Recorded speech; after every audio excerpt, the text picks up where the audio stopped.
Mr. Speaker. Yes, Kamket, what is it?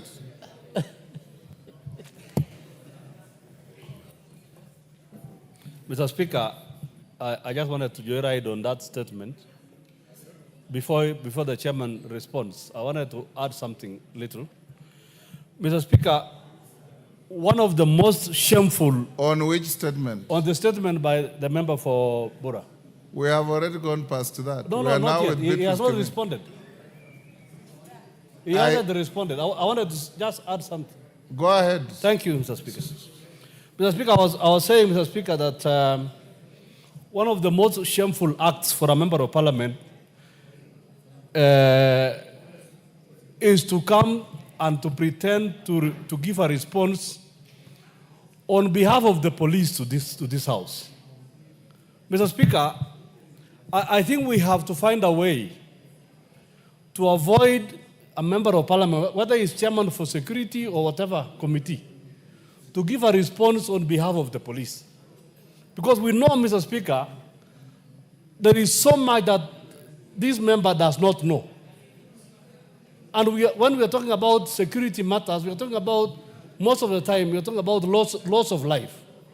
I have a case in mind, Mr. Speaker, of my constituency, where somebody was picked from Ginyang Market by police and has never been seen up to date. We've chosen not to ask because there is little you can get from the police. So when I hear the chairman here trying to give a response on behalf of the police, I feel for him. Because I believe that even what he's reading, he does not believe in it. He doesn't even have the facts. You are not a spokesman, are you? No, but Mr. Speaker, it is obvious that he doesn't even know what he's talking about. It is obvious, Mr. Speaker. I think, Mr. Speaker... Be fair to your colleague. Yes. Thank you, Mr. Speaker. I don't want to be unfair to him, but I'm trying to paint a problem, Mr. Speaker. Honorable... that is very real in the country. Member for Tiati. Yes, sir. We have given you an opportunity as member. Take your seat. You elect to file a question to the committee. The chairman of the committee or the chairperson of the committee will bring you an answer, however competent or incompetent. We have also given you an election to file questions for ministers to come and answer here, for you to grill them. The Minister for Security will be here next Wednesday. So it's entirely up to you and those who think like you to choose where to file your questions.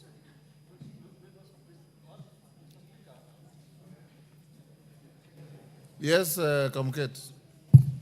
Mr. Speaker, I want to add that even the Minister for Security is a civilian. Sometimes the statements he brings to this house, he is given stories that stories are jaba. Order, Honorable Kamket. I'm telling you, Mr. Speaker, this is the reality. Are you telling the House that you want the IG and other policemen to come here and answer questions? Under what standing order? Mr. Speaker, we have other agencies who come to this house, even in committee. We have to find a way of having those officers directly to respond to issues, either in plenary or in committee. Mr. Speaker, because the stories we are told, the security stories we are told, a member of parliament is given stories that he's not able to substantiate. We are not able to ask him subsequent questions. And these are questions that concern the lives of Kenyans, Mr. Speaker. That's all I'm saying. Yes, Kainan. Mr. Speaker, the Honorable Kamket, having worked in Parliament under the old Constitution, remembers when we used to have the government question time and answer time, when questions would be filed on the floor of the House, and you deal with substantive office holders. I think what right now is trying to imagine is how do we get out this conflicted system? And I think that's what BBI wanted to do. That is what NATCO report attempts to do. It's the high time that we think out of the box and face this challenge, because it's a constitutional problem. It's not the Speaker's problem. It's not your problem. It's not the problem of the chair of the committee. It's because of the system that we have.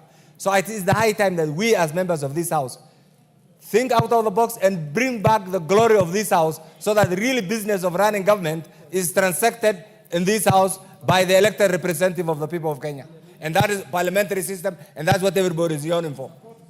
So let's support that initiative to bring back power to this House through a parliamentary system. Thank you. Before you respond to Kemei's request, Chairman, allow me to acknowledge in the Speaker's Gallery, Mumias Central Primary School from Mumias West, Kakamega.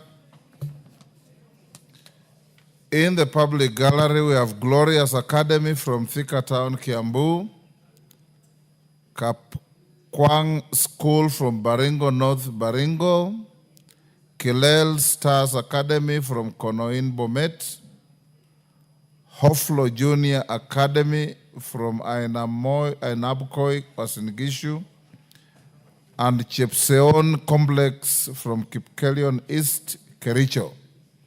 On my behalf and on behalf of the House, we welcome the students, their teachers, and those accompanying them to the House of Parliament. Thank you. Tongoyo, go ahead and respond to Beatrice Kemei. Thank you, Honorable Speaker. But, Honorable Speaker, I don't want to belabor on what you have already ruled on. But, Honorable Speaker, just allow me to respectfully also weigh on what my brother had said. Our current standing orders are very clear on who responds to statement, to questions on behalf of members. But again, it's not limited to even the IG and the police officers appearing before the committees.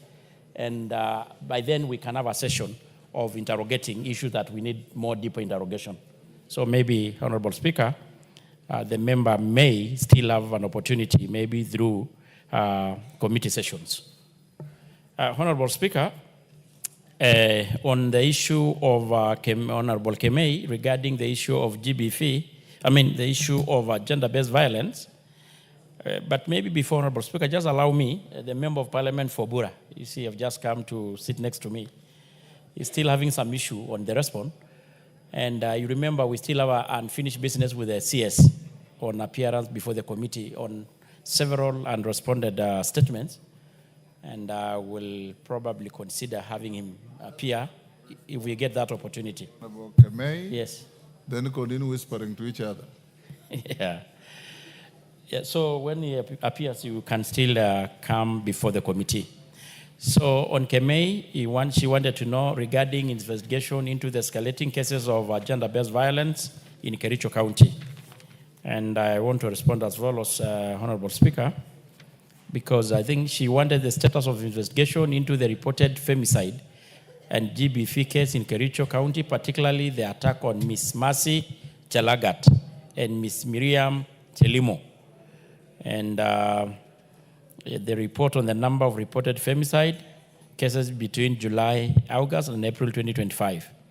Honorable Speaker, Nicholas Koech reported at Jirimoni Police Station, VIDOB number 0621 of 2025 on the 20th April at around 9 hours. A reconciliation team